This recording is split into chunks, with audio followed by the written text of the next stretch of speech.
Namaskar. A warm welcome to World News and Indian Perspective on All India Radio. This is Abhineet Shukla and with me is Anuja Kumar, bringing glimpses of the major developments of the day from across the globe. Over the next half an hour, we shall bring you the latest from the world of politics, economy, sports, entertainment and more. The headlines. India extends over $3.8 billion support to Sri Lanka as massive protests erupt in island nation over economic crisis. External Affairs Minister Dr. S. Jaishankar says India will provide all possible help and support to Sri Lanka to overcome current economic crisis. Japanese ruling Liberal Democratic Party and its allies likely to get majority in upper house election. 14 people killed and 3 critically injured in mass shooting at Johannesburg, South Africa. In tennis, Novak Djokovic wins Wimbledon men's singles title by defeating Australia's Nick Kyrgios. And in cricket, third and final T20 between India and England underway in Nottingham.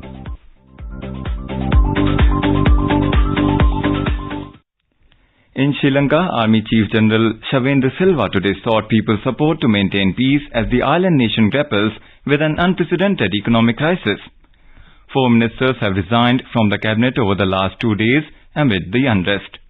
Thousands of anti-government protesters in Sri Lanka yesterday barged into embattled President Gotabaya Rajapaksa's official residence in central Colombo's high-security fort area after breaking the barricades as they demanded his resignation.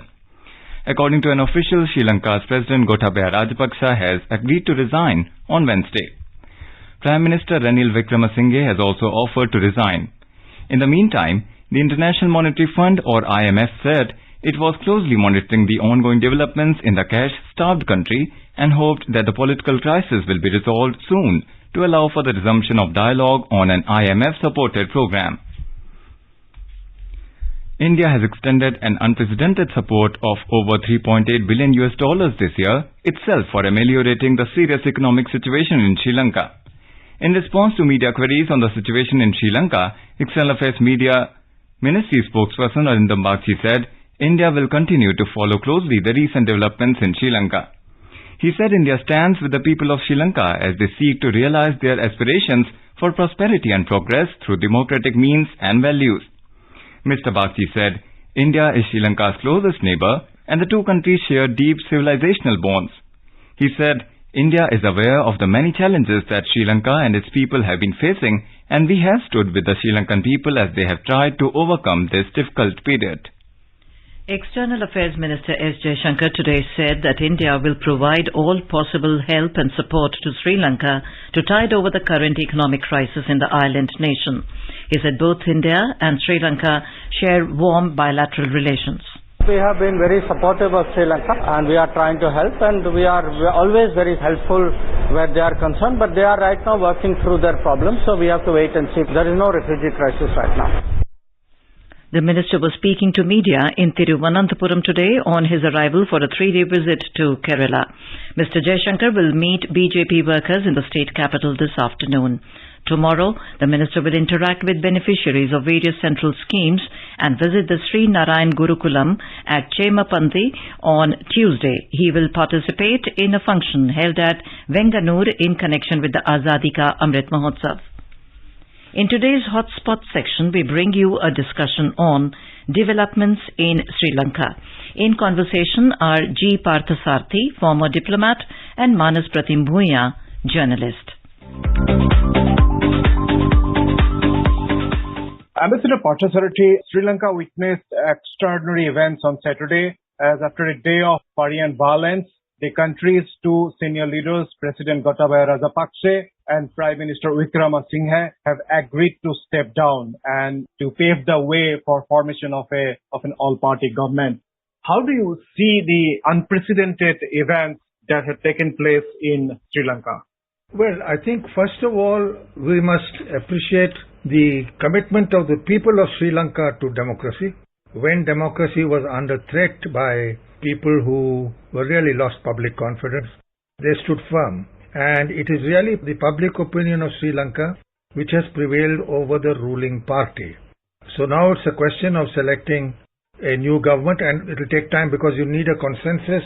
The main parties ruled out from that consensus.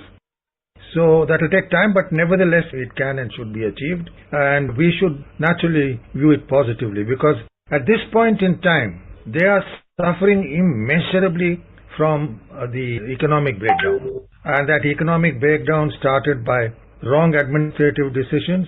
Agricultural production fell because the government issued instructions that fertilizer should not be used. The people have also had other natural calamities which have added to this, but certainly the government has to take a high responsibility. It is no longer in power. So we'll have to wait patiently, because I don't know how long the Sri Lankan politicians will take to get a consensus or a unanimity for a national government till fresh elections are held. Mr. Parthasarathy, it was a well-known fact that Rajapaksa family was close to Beijing, and a lot of companies in Sri Lanka had actually borrowed money from Chinese firms, Chinese financial institutions. What kind of impact the lowest borrowing had on Sri Lanka's economy? Because I'm talking about the debt trap. Well, I think the Rajapaksa family placed too much faith in China. They built facilities in their own constituency in Hambantota, which means they built a port there and an airport there. Now both are located in a place where there is no aircraft flying in or ships calling in. The ports are Colombo or elsewhere.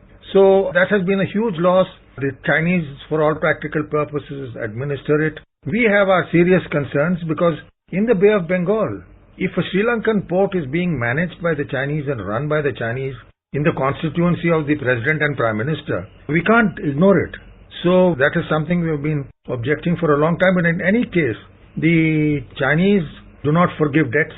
That's the hard reality. They take possession of property. Pakistan is going to face the same problem as Sri Lanka.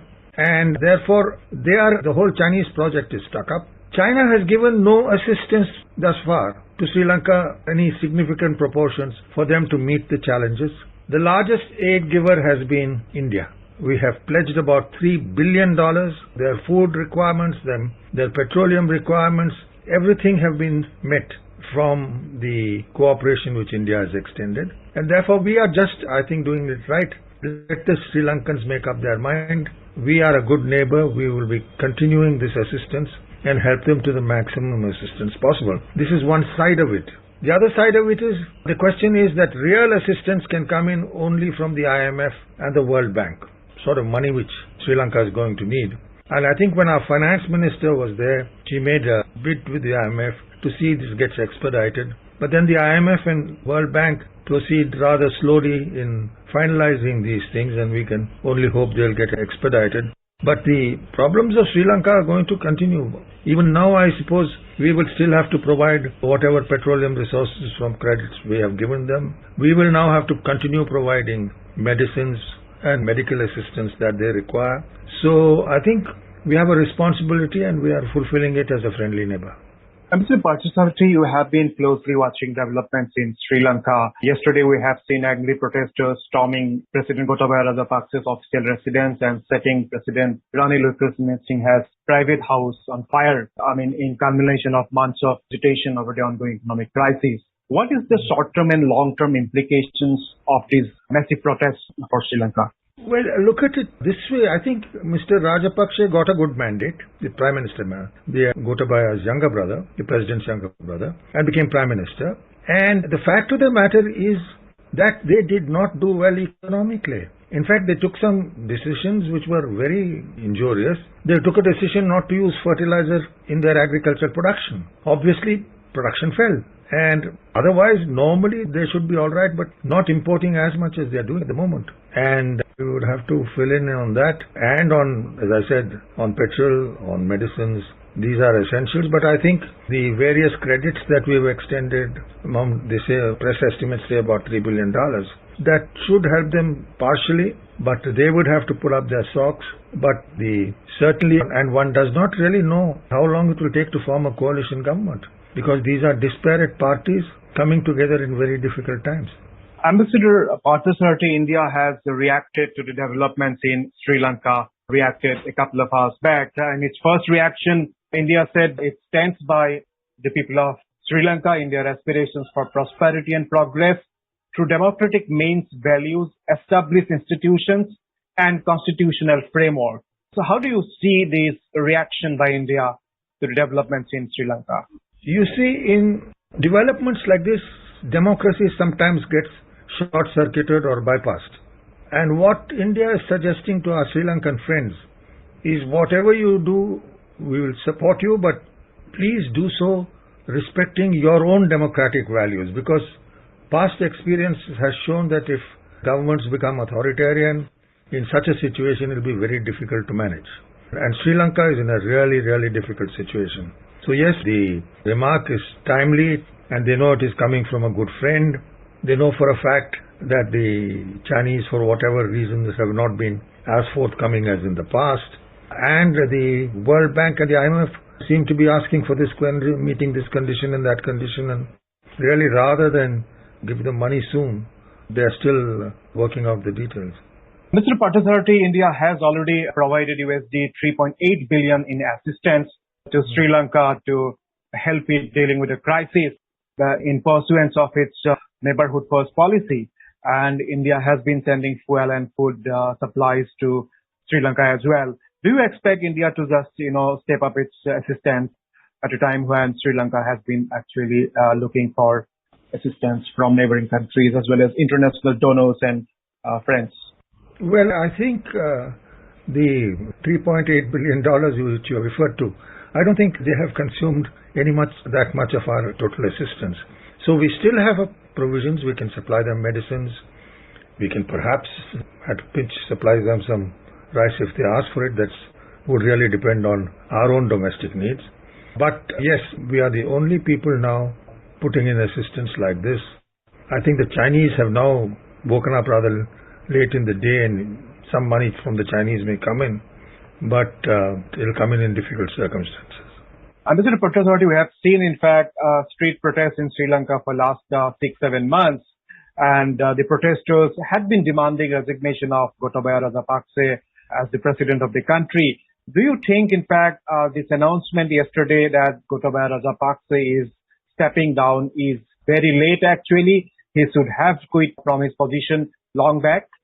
Well, I think, you see, in the case of matters like this, it's very difficult to say because it's a political decision. And only the Prime Minister or the President of the country will have the full facts to decide on that. But I was rather surprised that after Mahinda Rajapaksa, who is the elder brother, sort of put in his papers as Prime Minister, that the younger brother, Gotabaya, stayed on for so long.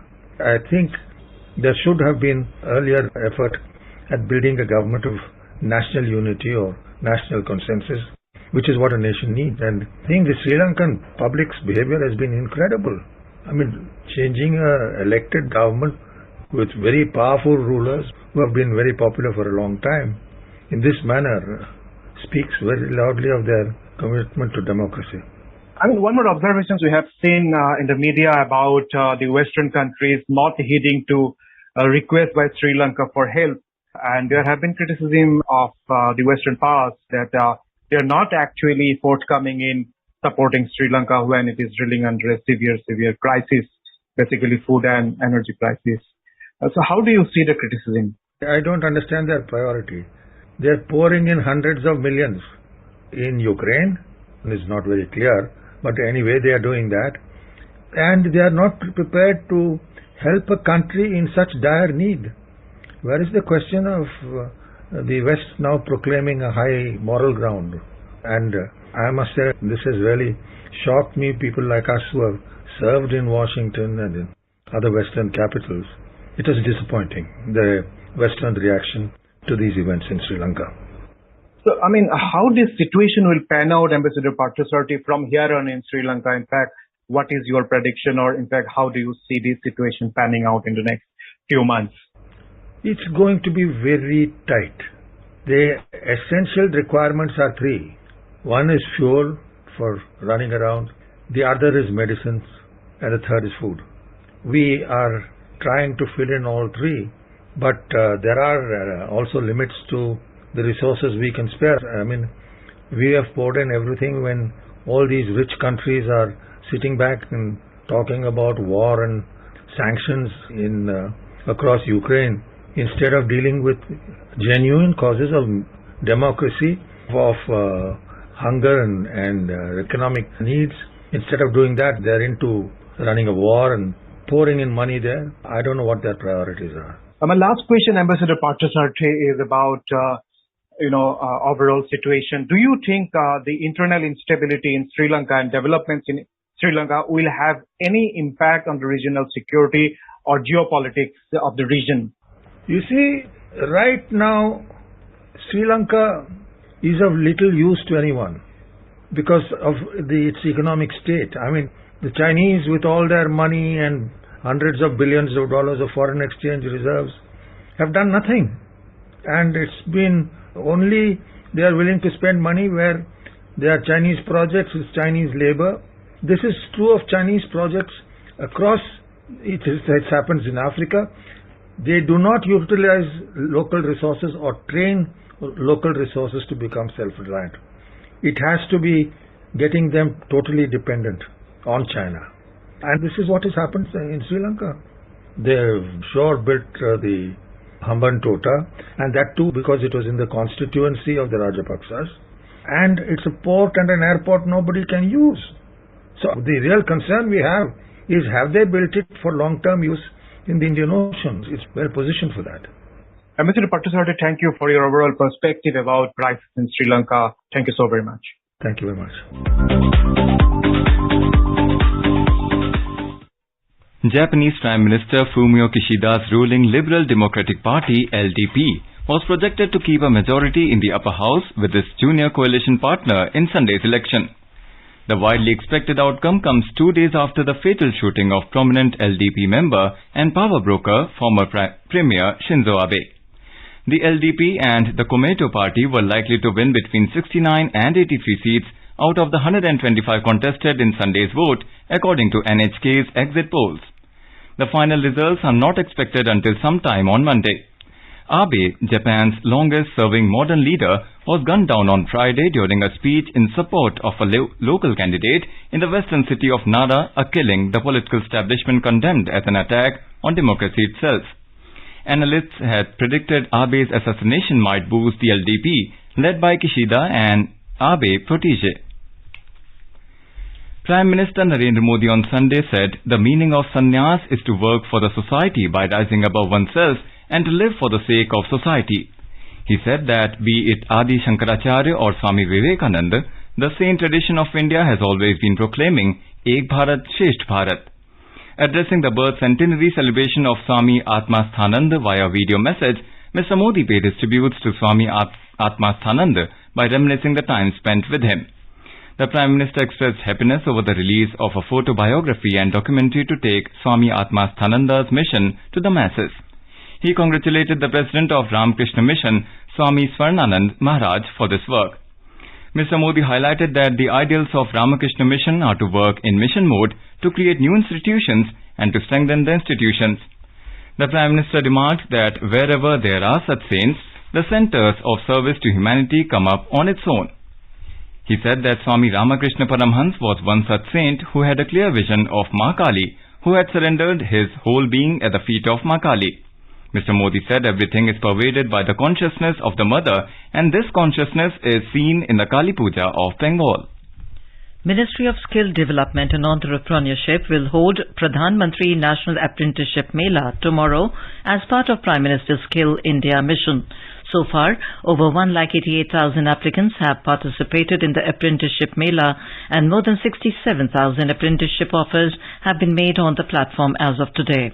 The one-day event will feature 36 sectors and more than 1,000 companies and 500 distinct sorts of trades.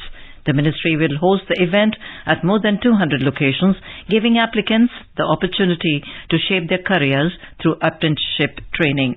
Candidates must have a 5th to 12th grade pass certificate, a skill training certificate, an ITI diploma or a graduate degree to participate.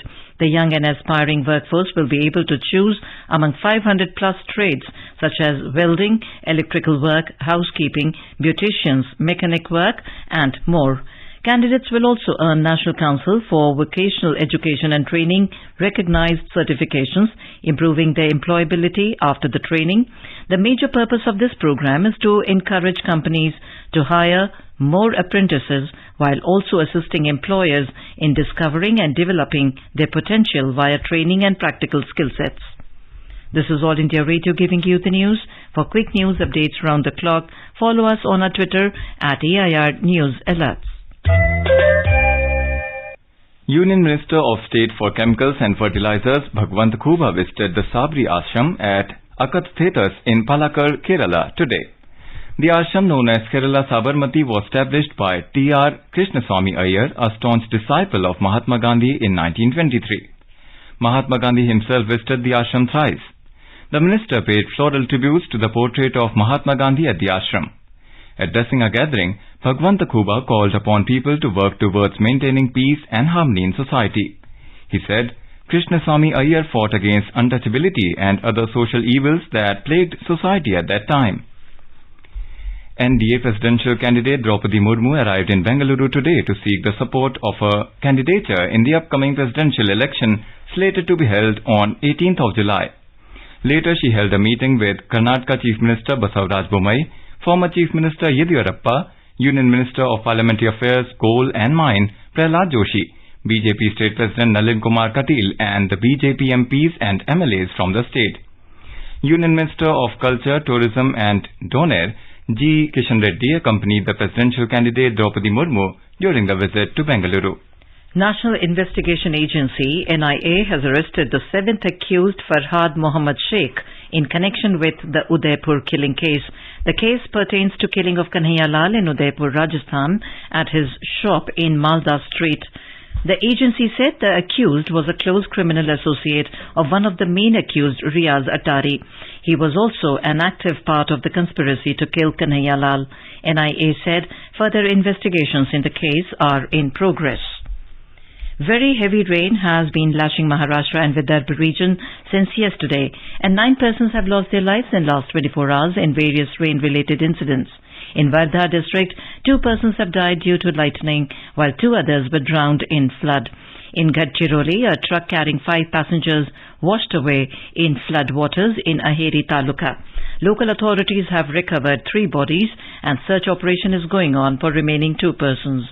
In Nanded district also, 1 person lost his life due to lightning. 1 person has also lost life in Sindhudurg district. IMD has issued red alert in Chandrapur and Gadchiroli district and orange alert for Konkan region for today. For tomorrow, a red alert has been issued for various districts of Konkan and West Vidarbha. As per the State Disaster Management Authority, 76 persons have lost their lives and 62 are injured in various rain-related incidents. Around 5,000 citizens are evacuated, while more than 800 houses are damaged. Currently, 13 teams of NDRF and 3 teams of STRF are working in the state. In South Africa, 14 people were killed and 3 critically injured during a mass shooting in a bar in Soweto Township near Johannesburg. Police say they are investigating reports that a group of men arrived in a minibus taxi and opened fire on some of the patrons at the bar late last night. Today morning, police removed the bodies of the deceased and started investigation on the tragic incident. The injured persons have been taken to Chris Hani Baragwanath Hospital. Gauteng Province Police Commissioner Lieutenant General Elias Mawela has said that the number of cartridges found on the scene indicated it was a group of people who shot at the patrons of the bar. Prime Minister Modi greets Sheikh Hasina on Eid-ul-Azha. Prime Minister Narendra Modi has extended his greetings to Bangladesh Prime Minister Sheikh Hasina on the occasion of the Eid-ul-Azha. Extending his greetings to Prime Minister Sheikh Hasina, her family and the people of Bangladesh on the occasion of Eid-ul-Azha, Prime Minister Modi in his letter said that as people of the 2 countries prosper, the festival of Eid-ul-Azha reminds us of the virtues of sacrifice and sharing, especially with less fortunate members of our societies whose interests have been of priority to both the governments. Prime Minister Modi reiterated the shared commitment to intensify the excellent cooperation and partnership between India and Bangladesh. He said it is one of the most important means through which both the countries can continue to deliver inclusive growth for their citizens despite an increasingly complex and challenging international environment. Prime Minister Modi expressed hope to discuss these and other issues when Prime Minister Sheikh Hasina visits New Delhi in a few weeks' time. The festival of Eid-ul-Azha is being celebrated in Bangladesh with religious fervor and solemnity. People started gathering in the mosques early in the morning to celebrate the festival of sacrifice and sharing. In the capital city Dhaka, the National Baytul Mukarram Mosque held 5 congregations for the devotees starting from 7 a.m. Special prayers were also held seeking continued peace and development of the nation, as well as global peace, reports the official news agency BSS. The first ever Chess Olympiad torch relay reached Shillong, Meghalaya this morning after travelling to different parts of the country.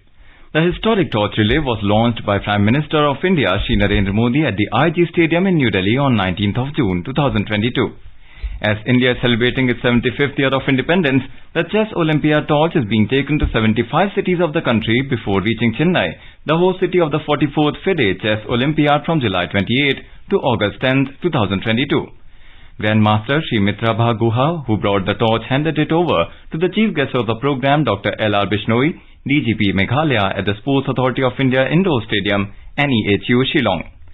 Speaking on the occasion, Dr. Bishnoi said that it is a great honor for the country to host the Chess Olympiad as it is played in almost all the countries of the world.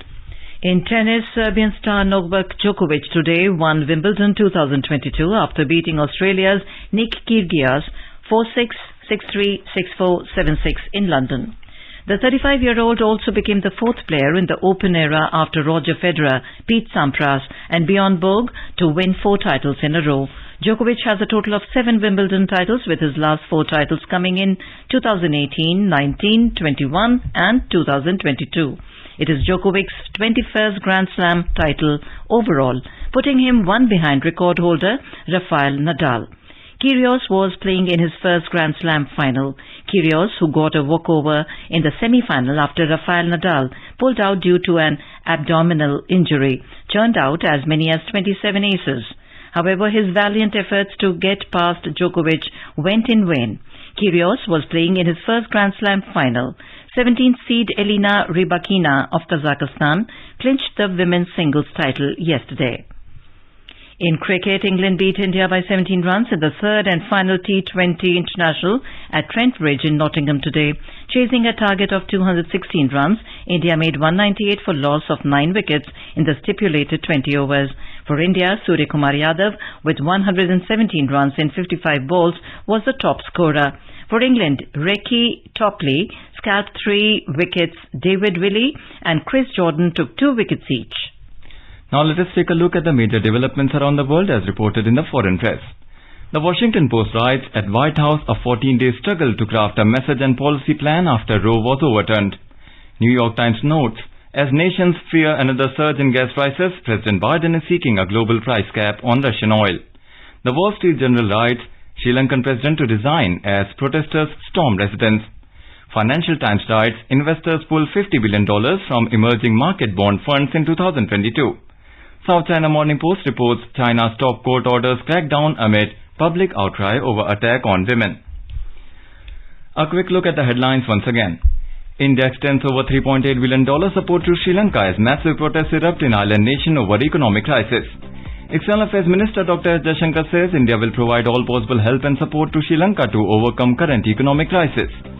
Japanese ruling Liberal Democratic Party and its allies likely to get majority in upper house election. 14 people killed and 3 critically injured in mass shooting at Johannesburg, South Africa. In tennis, Novak Djokovic wins Wimbledon men's singles title by defeating Australia's Nick Kyrgios. And in T20 cricket, England defeat India by 17 runs in third match. India clinches series by 2-1 in Nottingham. And now before we end, let us listen to Mahatma Gandhi's favorite bhajan Vaishnav Jan by artists from South Sudan.